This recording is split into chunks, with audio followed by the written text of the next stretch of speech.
दुर्गा सप्तशती चंडी पाठ के तीसरे अध्याय में मुख्यतः मां चामुंडा दुर्गा द्वारा महिषासुर के सेनापतियों का वध, देवताओं की रक्षा और अधर्म का अंत बताया जाता है। यह अध्याय महिषासुर के 3 शक्तिशाली सेनापति चंड, मुंड और धूम्रलोचन के पराभव का वर्णन करता है। तीसरे अध्याय में एक देवताओं की प्रार्थना, देवता बहुत भयभीत होकर मां दुर्गा से रक्षा करने की प्रार्थना करते हैं।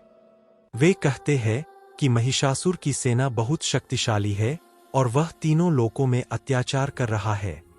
2 धूम्रलोचन का सामना। पहला दैत्य धूम्रलोचन मां दुर्गा पर हमला करता है। मां दुर्गा उसे रोकती है और अपनी दिव्य शक्ति से उसका अंत होता है। इससे देवताओं का भय कुछ कम होता है और आशा जागती है। 3 चंड और मुंड का आक्रमण।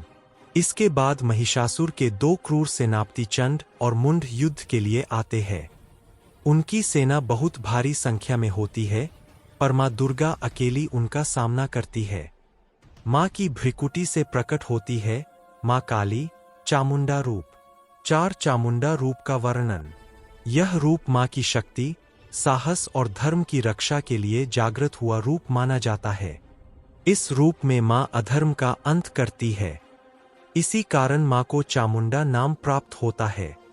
5 देवताओं की विजय और आशीर्वाद। युद्ध में विजय के बाद देवता मां की स्तुति करते हैं। मां उन्हें आशीर्वाद देती है और कहती है, जब जब अधर्म बढ़ेगा, मैं धर्म की रक्षा के लिए प्रकट होंगी। इस अध्याय को पढ़ने का आध्यात्मिक भाव।